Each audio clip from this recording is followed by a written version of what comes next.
In one of the most dramatic courtroom scenes in recent General Hospital history, the truth about the night Drew Kane was shot finally came to light, but not in the way anyone expected. As Willow Tate Kane faced sentencing for a crime she didn't fully commit, defense attorney Alexis Davis made a bold and controversial gambit that would change everything. She called Scout Quartermain to the witness stand despite fierce objections from Drew and Willow themselves, forcing a frightened child to relive the moments that had torn her family apart and reveal a secret that shattered the carefully constructed lies built to protect her. The moment the courtroom fell silent, the tension in the courthouse was suffocating as Justine Turner, the prosecution's fierce attorney, prepared her closing arguments. Willow had maintained her composure throughout the trial, accepting what appeared to be her inevitable conviction of sentence that would separate her from her children and destroy her life. But Alexis Davis, Willow's mother and a seasoned legal warrior, saw something that others had missed. An opportunity to expose the true culprit and save her daughter from a prison sentence she didn't deserve. Alexis realized that Willow wasn't protecting herself, she was protecting Scout. One courtroom observer noted during the proceedings. The realization struck like lightning. All along, Willow had been willing to sacrifice her freedom for her stepdaughter, and Alexis knew that if she could prove it, the entire case would unravel. Despite the vehement protests of both Drew and Willow, Alexis made the controversial decision to call Scout to testify. The young girl, trembling and visibly distressed, took the stand as the courtroom held its collective breath. Scout's tearful confession under the intense pressure of the courtroom, the weight of the judge's gaze, the whispers of curious onlookers, and the desperate pleas of her father drew Scout finally broke. The girl who had been carrying an unbearable secret for months could no longer bear the weight of her lies. Through tears that streamed down her young face, Scout admitted the truth that would reshape the entire case. I had the gun, Scout confessed, her voice cracking with emotion. The courtroom erupted in shock.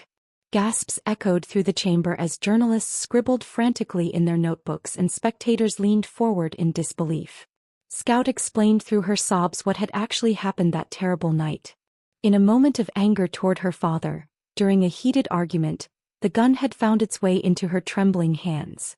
In the chaos of her emotions and the overwhelming situation, the firearm had discharged. Scout had pulled the trigger not with intention to harm, but in a moment of youthful rage and confusion. Willow's sacrifice revealed, but the revelation didn't end there. Scout's testimony exposed the true nature of Willow's actions on the night of the shooting. Willow hadn't been the shooter, she had been the protector. When Scout accidentally fired the gun, Willow had immediately rushed to action. She seized the weapon from Scout's hands, taking possession of it, absorbing the responsibility, and making the crucial decision in that split second to shield her stepdaughter from the devastating consequences of what had happened. She just grabbed it from me and told me everything would be okay, Scout tearfully recalled. She said I didn't need to worry, that she would handle it. Willow had then turned herself in as the alleged shooter, willing to face years in prison, facing the loss of her children, her freedom and her future, all to spare Scout from being labeled a murderer. She had accepted the possibility of conviction, of a guilty verdict, of a sentence that could have resulted in decades behind bars, all for a child who wasn't even her biological daughter, but whom she loved fiercely. The courtroom's reaction. Drew, hearing his daughter's confession, appeared devastated and conflicted. While Scout's revelation meant that the shooting had been accidental, it also meant that his daughter had been responsible for shooting him. The emotional toll on the congressman was evident as he struggled to process the information. Yet even in that moment of shock, the larger truth became clear.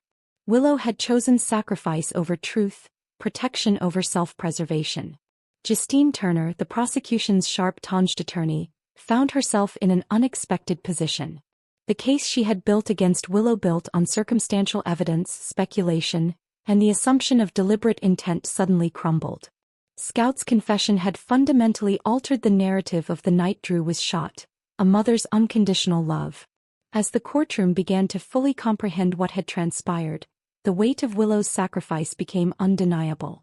She had been willing to spend years in prison, to miss her children's milestones, to lose custody of W.I. and Emil, to ensure that Scout would have a future unburdened by the label of murderer. Willow made a choice that night. Alexis declared to the court, her voice steady and powerful. He chose love over truth. She chose to protect a child even when it meant destroying her own life. Whatever you decide regarding this case, you must recognize that Willow Tate Kane is no killer. She is a mother who made an impossible choice and she chose to sacrifice everything for that child. The gallery fell silent. Even the hardened journalists covering the trial seemed moved by the revelation of Willow's act of unconditional love, the implications and aftermath. As the trial entered its final phase, multiple threads of the story hung in the balance. Scout faced an uncertain future now that her role in the shooting had been exposed. Though her status as a minor and the accidental nature of the incident would likely play a crucial role in any legal proceedings involving her, Drew would have to grapple with the fact that his own daughter had been responsible for the gunshot wound that had plagued him throughout his recovery. But most importantly, the question of Willow's fate remained uncertain.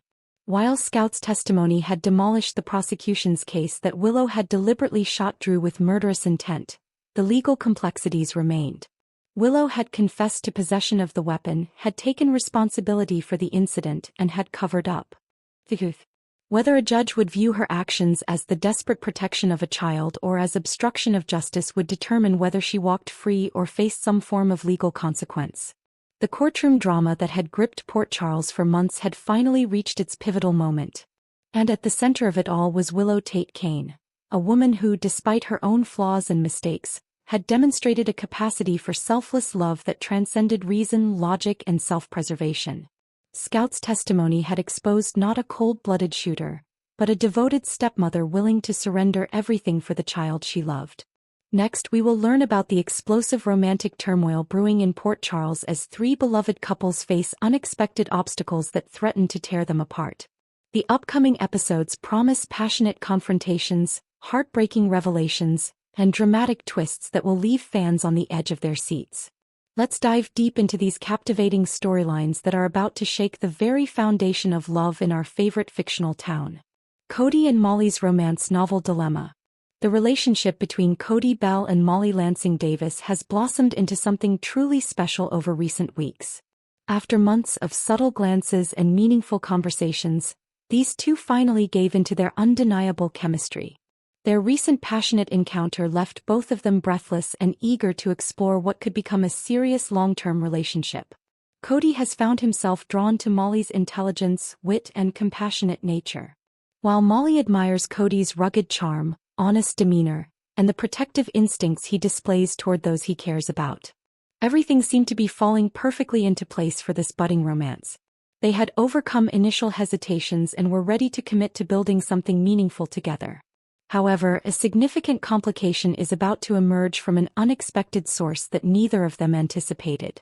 Molly has been quietly working on a romance novel, pouring her heart and creative energy into crafting a compelling love story. The problem: one of the main characters bears a striking resemblance to Cody himself. This fictional portrayal could become a major point of contention between them. Cody might feel exposed and vulnerable when he discovers that intimate details of his personality, mannerisms, and perhaps even private moments have been immortalized in Molly's manuscript. The question of artistic license versus personal privacy will come to the forefront of their relationship. Will Cody feel flattered by being Molly's inspiration, or will he feel betrayed that she used aspects of their connection without his explicit consent? The situation becomes even more complicated when Molly decides to pursue publication. Literary agents and publishers often encourage authors to leverage real-life connections and personal stories in their marketing campaigns. Molly may face significant pressure from industry professionals to reveal that her leading male character is based on her actual boyfriend. They might suggest promotional interviews, social media campaigns, and public appearances where Molly and Cody present themselves as the real-life inspiration behind the fictional romance.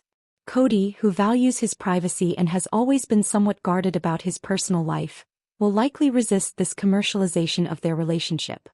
He might argue that what they share should remain sacred and private, not exploited for book sales and publicity. This fundamental disagreement about boundaries between fiction and reality could drive a wedge between them. Just as their romance is gaining momentum, the tension will escalate as Molly tries to balance her literary ambitions with Cody's discomfort, forcing both of them to examine what they truly value most. Lucy's romantic triangle unravels. Lucy Company has been riding high on romantic optimism lately, convinced that she has finally found something genuine and meaningful with Jen Sidwell. After numerous failed relationships and romantic disappointments over the years, Lucy allowed herself to believe that this time would be different. She invested emotional energy into cultivating their connection, envisioning a future where she and Sidwell could build something lasting and substantial together. However, Lucy's romantic dreams are about to be shattered by forces beyond her control. Ava Drome is positioned to become a significant disruptive force in whatever Lucy and Sidwell are building. Ava possesses the dangerous combination of beauty, cunning, and ruthless determination that makes her a formidable rival in any romantic competition. When Ava sets her sights on someone, she rarely fails to achieve her objectives. And it appears that Sidwell has captured her attention. The situation becomes infinitely more complex because of the strategic machinations of Laura Collins and Sonny Corinthos. These two powerful Port Charles figures have identified the romantic triangle involving Lucy, Sidwell, and Ava as a vulnerability they can exploit for their own purposes. Laura and Sonny are actively working to take Sidwell down, and they recognize that emotional entanglements can make even the most careful individuals careless and exposed. By manipulating the dynamics between these three people, Laura and Sonny hope to create openings in Sidwell's defenses. They might feed information to one party that creates jealousy or mistrust, orchestrate situations where Lucy witnesses Ava and Sidwell in compromising positions, or use emotional leverage to turn one of these individuals against Sidwell at a critical moment. The romantic chaos serves their larger strategic objectives perfectly. Lucy will find herself caught in the crossfire of these competing agendas. She may begin to notice Sidwell's attention wandering toward Ava. Or she might discover that Ava is actively pursuing Sidwell with calculated precision. As Lucy watches her romantic prospects crumbling, she will be forced to confront some uncomfortable truths. Perhaps Sidwell was never truly committed to her in the first place. Or maybe the connection she felt was one-sided from the beginning. This painful realization might ultimately prove to be a blessing in disguise for Lucy. Sometimes the universe prevents us from pursuing relationships that would ultimately prove harmful or unfulfilling. Lucy may come to understand that her destiny lies elsewhere with someone who truly appreciates and values everything she brings to a relationship. The heartbreak she experiences now could pave the way for genuine happiness in the future. Nathan and Lulu's complicated new romance. The chemistry between Nathan West and Lulu Spencer has been building steadily, creating anticipation among viewers who have watched their friendship deepen into something more profound.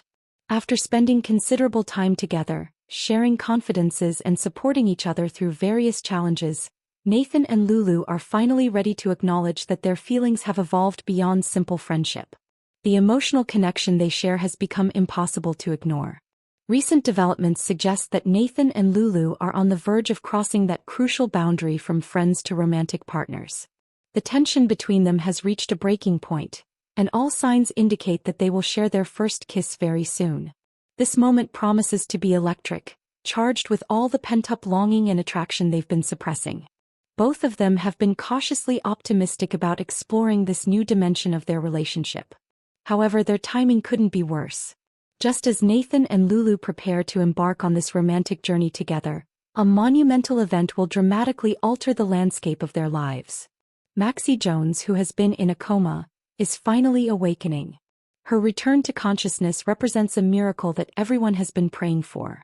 But it also introduces tremendous complications for Nathan and Lulu's Nent romance. Max's awakening will force Nathan to confront emotions and obligations that he thought he had processed and moved beyond.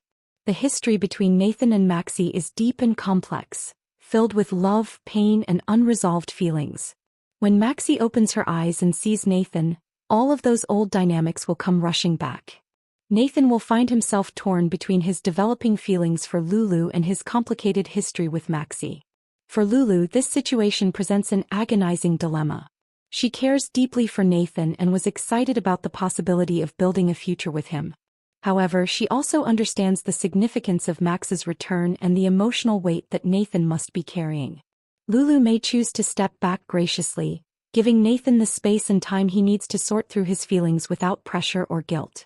This selfless decision would speak volumes about Lulu's character and the depth of her feelings for Nathan. The romantic momentum between Nathan and Lulu will likely come to an abrupt halt, at least temporarily. They may mutually agree to pause their romantic exploration while Nathan navigates the complex emotions surrounding Max's recovery. This interruption doesn't necessarily mean the end of their potential relationship, but rather a postponement until circumstances become clearer. Several scenarios could eventually allow Nathan and Lulu to rekindle their romance. If Maxie chooses to reunite with Damien and Spinelli, that would remove one major obstacle and give Nathan clarity about his romantic future. Alternatively, Nathan might realize during this period of reflection that his feelings for Lulu have become too strong to suppress regardless of Max's return. Sometimes separation clarifies what we truly want and need in our lives. There's also the possibility that both factors will come into play simultaneously.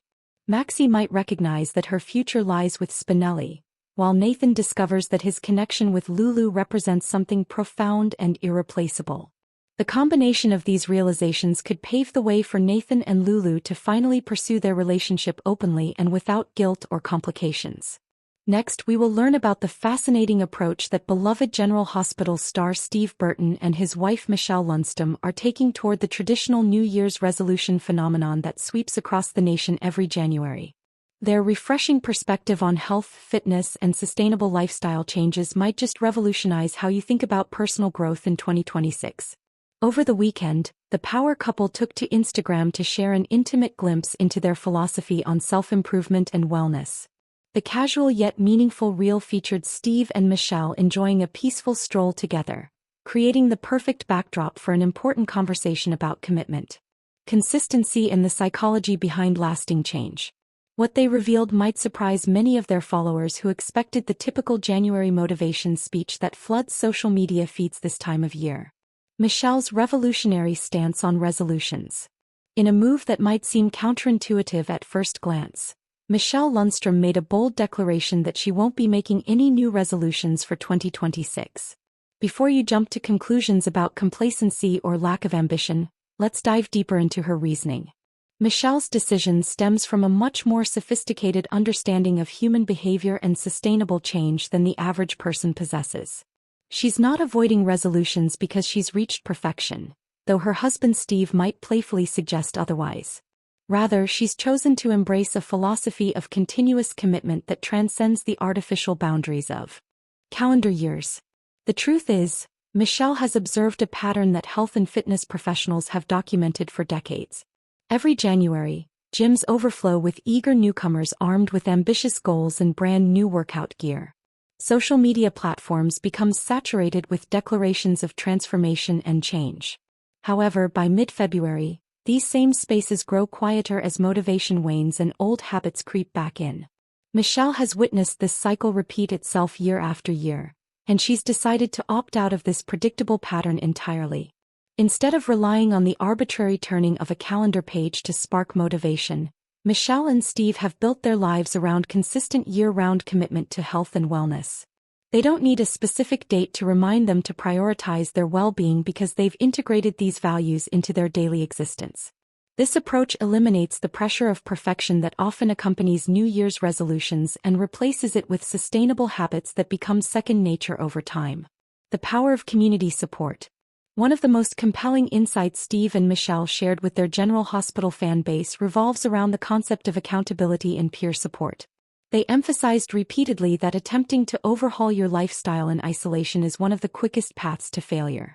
Human beings are inherently social creatures, and we thrive when we feel connected to others who share our goals and understand our struggles. The couple stressed that having a support system isn't just helpful, it's absolutely essential for long-term success. Steve elaborated on the importance of having what he called checks and balances in your wellness journey.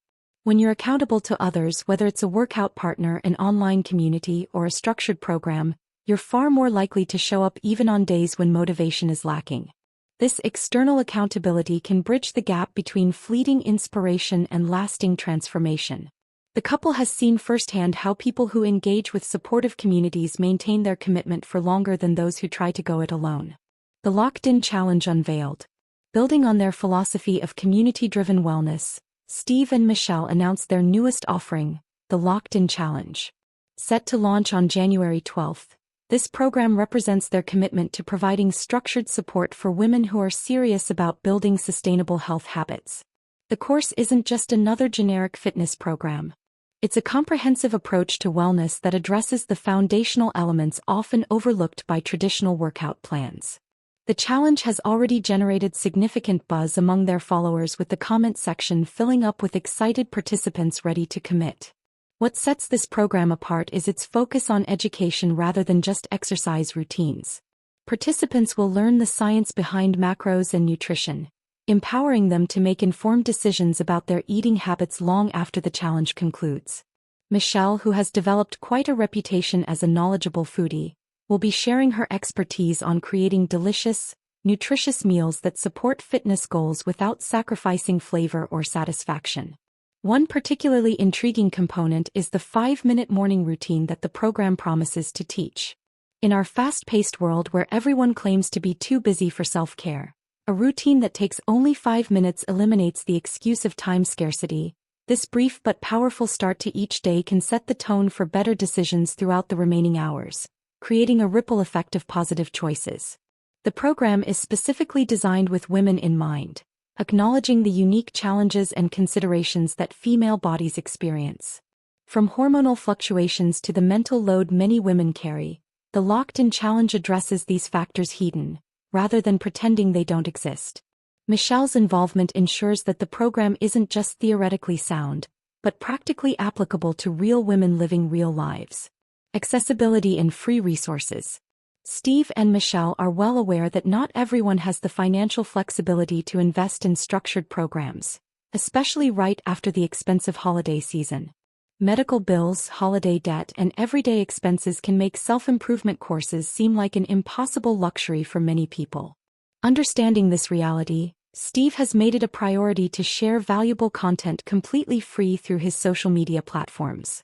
His Instagram feed regularly features insights on mindset, motivation, and practical wellness tips that anyone can implement without spending a dime.